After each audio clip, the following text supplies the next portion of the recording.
नमस्कार दोस्तों, साहित्यिक कहानियों के इस चैनल कहानियाँ ज़िंदगी की पर मैं शैली नारायण आप सबका तहे दिल से स्वागत करती हूँ। और आज आप सबके सामने लेकर आई हूँ श्री धर्मवीर भारती जी द्वारा रचित धुआं। आगे बढ़ने से पहले आप सभी से अनुरोध है कि अगर चैनल पर पहली बार आए हो या अब तक ना किया हो तो चैनल को सब्सक्राइब ज़रूर करें। आइए कहानी को सुनते हैं।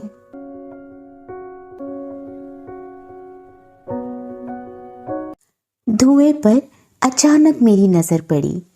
लगता था जैसे किसी प्रसुप्त दानवाकार ज्वालामुखी ने अपना मुंह खोल दिया है और कुछ कुछ जमा हुआ गीला गीला काला कड़वा धुआं, जाने कब का कैद धुआं बेताबी से निकल पड़ा है।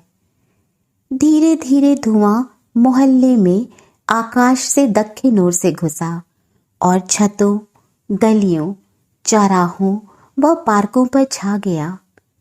जेठ की शाम का तपता सूरज भी धूमिल पड़ गया और छतों पर, गलियों में, दीवारों पर धुएं की भद्दी भूरी छाहें उड़ने लगी। कहीं आग लगी थी, बहुत जोर की आग। मैं दौड़कर छत पर गया, मेज खींच लाया, उस पर चढ़ गया। आसपास की छतों पर लोग बंदरों की तरह चढ़े हुए ध्यान लगाए धुएं को देख रहे थे। कुछ का अनुमान था मोहल्ले में ही आग लगी है, कुछ का अनुमान था लौहट्टी में, कुछ का ख्याल था चौक में। नीचे गलियों में खड़े लोग छत वालों से सवाल पूछ रहे थे, बच्चे भाग दौड़ कर रहे थे, औरतें रसोई छोड़कर पसीना पोंछते हुए छतों पर आ गई थीं। काफी हलचल थी। आग और धुएं में बच्चों के लिए एक अनोखा आकर्षण होता है।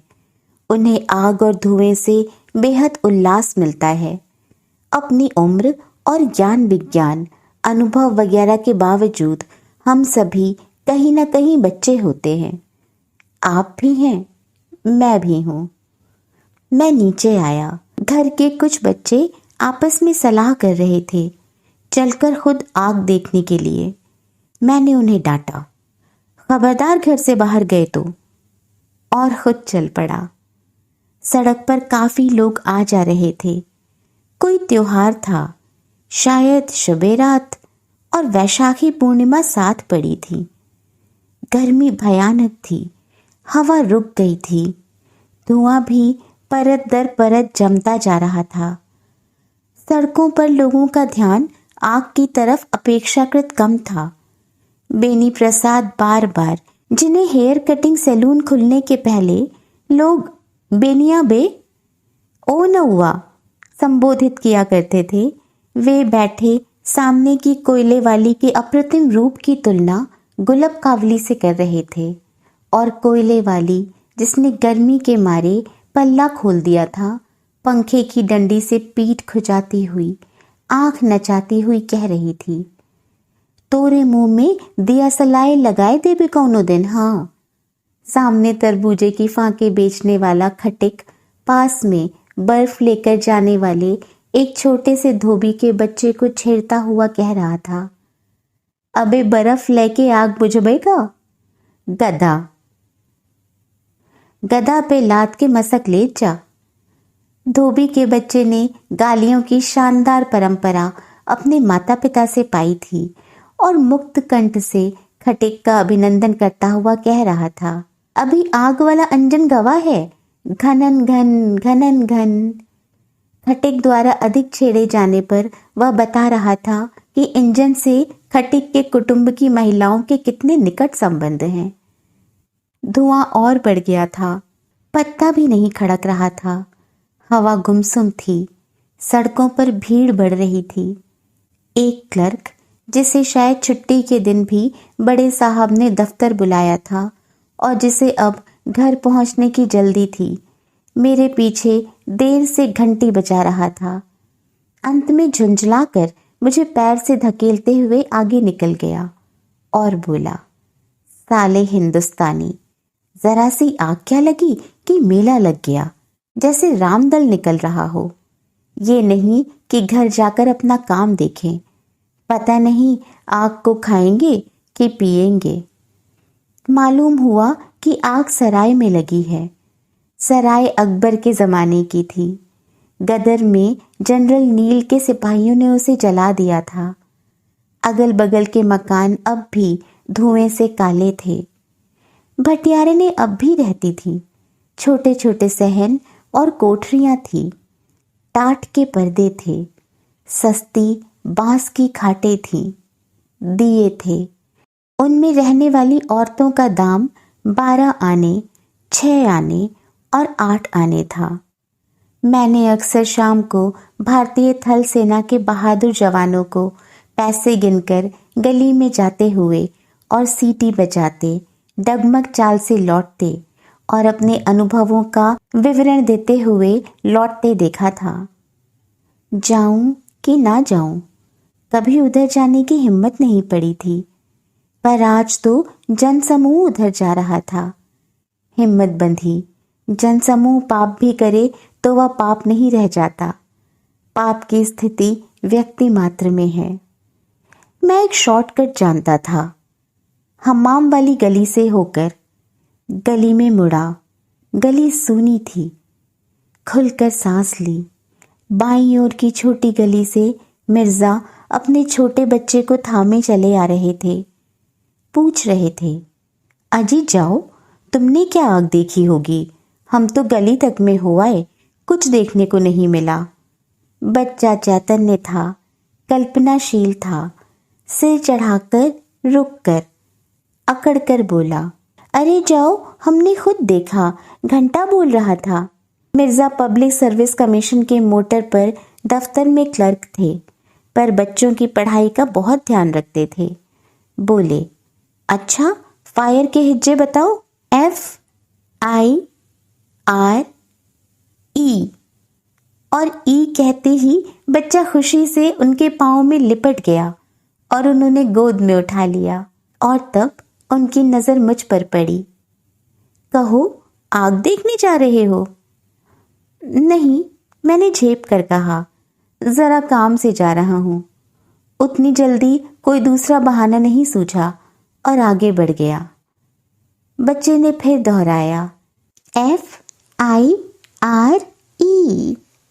मुझे ख्याल आया, मैंने फ्रेंच राजक्रांति संबंधी कोई चित्र देखा था जिसमें पर्दे पर धुआं था और बार बार कुछ अक्षर लिख जाते थे, फायर, ब्लड, एनार्की, और अंत में कांपते हुए टेढ़े मेढ़े हड्डी के आकार के अक्षर आते थे, हंगर, भूख।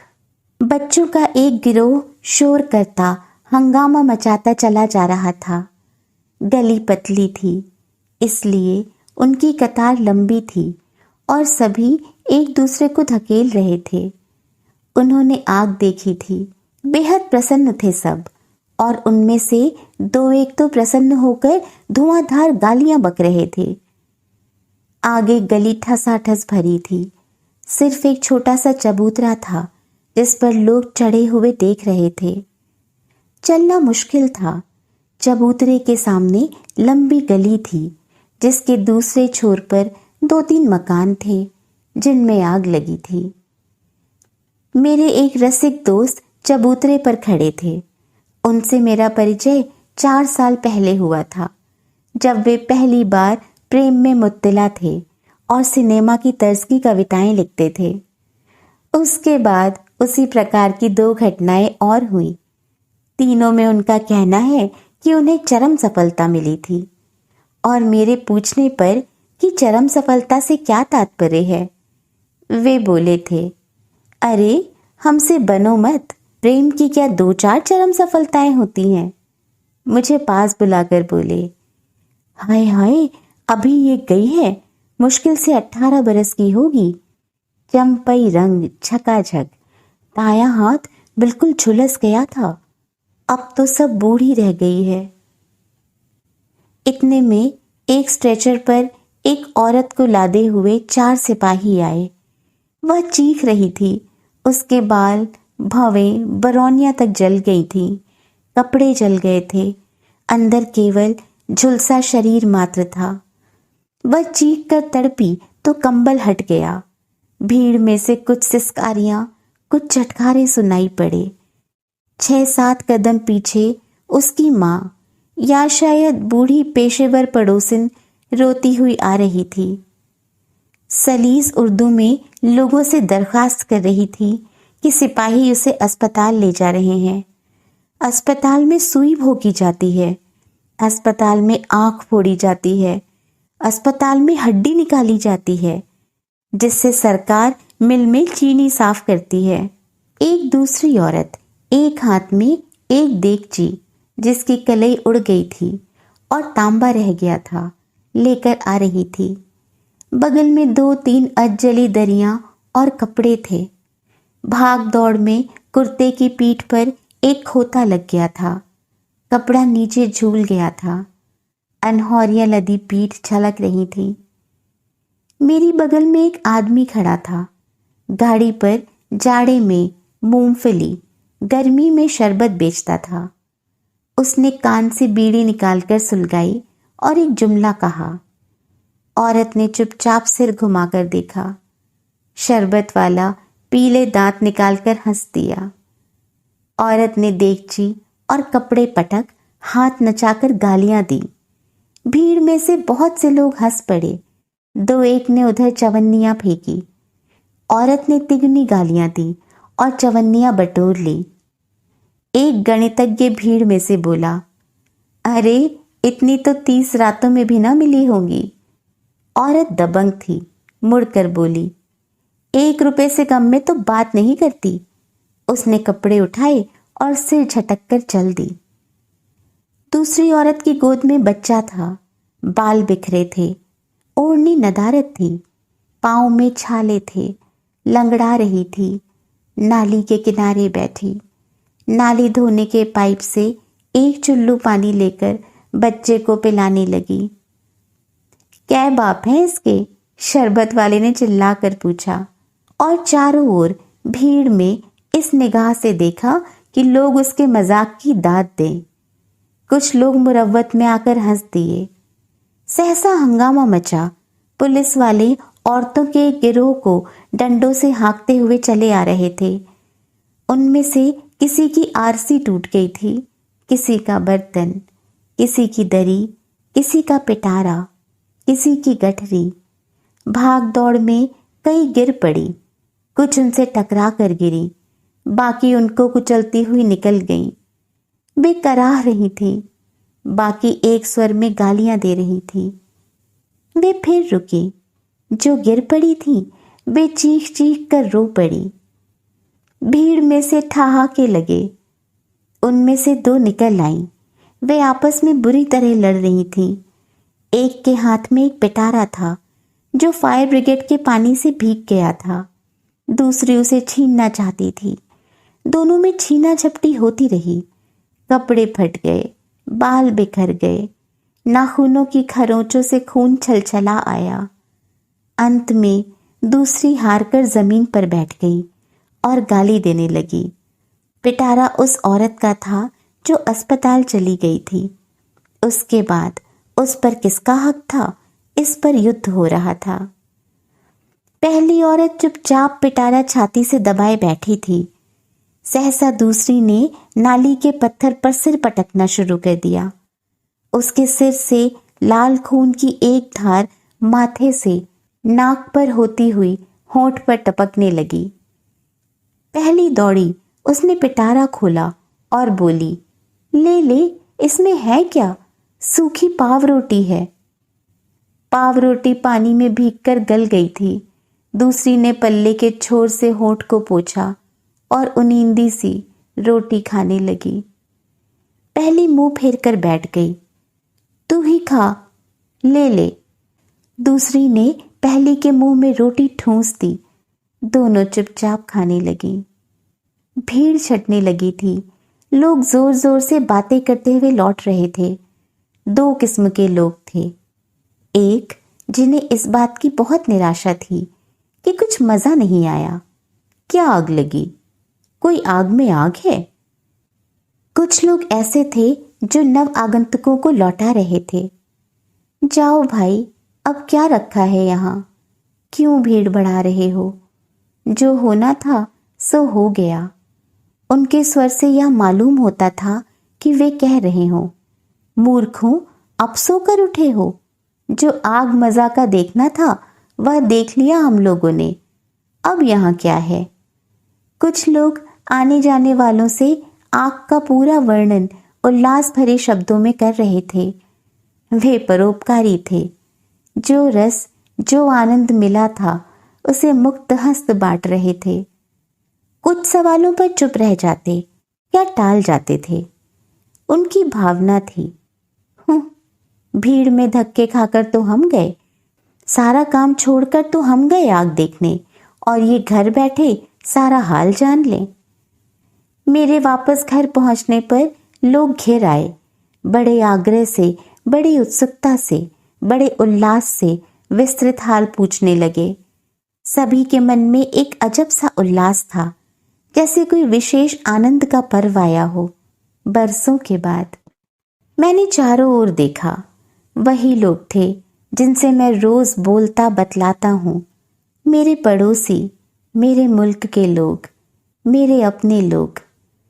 हिंस्र जानवरों का सा उल्लास, आंखों की चमक, निर्ममता और क्रूरता। यह क्या हो गया है इन्हें? किसने इन्हें ऐसा बना दिया है? गुफाओं में रहने वाले आदिम पशु मानव ने जीवन विकास के लिए अग्नि का आविष्कार किया था। करोड़ों साल की सत्यता के बाद आदमी आज उसी आग में कितना बर्बर उल्लास ढूंढ रहा है। क्या करोड़ों साल के विकास की सारी दिशा ही मूलतः गलत रही है? मैंने महसूस किया कि मैं एक ऐसी विशाल बस्ती में खड़ा हूं जहां लोग सहसा पागल हो गए हैं। हिंसक पशुओं की तरह चीत्कार करते हुए, आग लगाते हुए घूम रहे हैं, और धीरे धीरे मेरे गले में, आंखों में, दिमाग में, नसों में, आत्मा में भयानक काला कड़वा धुआं भर गया। आग की वजह तीसरे दिन मालूम हुई। सराय की उन औरतों में एक थी जिसकी आंख में माड़ा पड़ गया था, कम दिखता था। उसकी पड़ोसने उसके खाने में कंकड़ियां डाल आती थीं। उसके बिस्तर पर पानी फेंक आती थी। वह गालियां देती थी। उसकी गालियों में बहुत स्वाद रहता था। उन्हीं गालियों का उपभोग करने के लिए मंडी के एक पुर मजाक बनिए ने उसे अठन्नी दी और अंदर ले जाकर उसकी पोशाक में जलती छछूंदर छोड़ दी।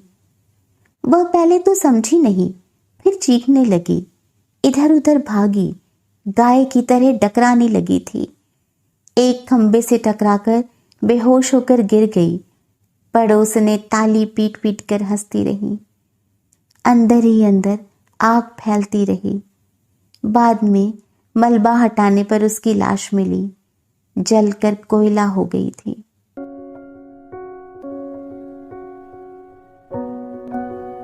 दोस्तों, अपने 2 पल के मनोरंजन के लिए किसी आपदा, किसी गरीब के दर्द का मजाक बनाने वाला हमारा यह समाज इतना निर्मम क्यों हो गया? हमें दूसरों के दुख तकलीफ को देखकर इतना आनंद क्यों आने लगा? शायद यह मनोरंजन का सबसे सस्ता और आसान उपाय है, या शायद दूसरों को अपने से कमतर हालत में देखकर कुछ पल के लिए अपनी हीन भावना से निकल पाने का एक जरिया। इसी दर्दनाक कहानी के साथ मैं शैली आज आप सबसे विदा लेती हूँ। बहुत जल्द फिर उपस्थित होंगी एक और नई कहानी और कुछ और ऐसे ही दिलचस्प किरदारों के साथ। तब तक अपना और अपनों का बहुत सा ख्याल रखें। पसंद आए तो कहानी को लाइक और शेयर करें। लेखक, कहानी या प्रस्तुति से संबंधित अपने कोई भी विचार हमें कमेंट बॉक्स में लिखकर ज़रूर बताएं। चैनल पर पहली बार आए हो या अब तक ना किया हो तो चैनल को सब्सक्राइब ज़रूर करें। स्वस्थ, सुरक्षित, प्रसन्न और संवेदनशील रहें। नमस्कार।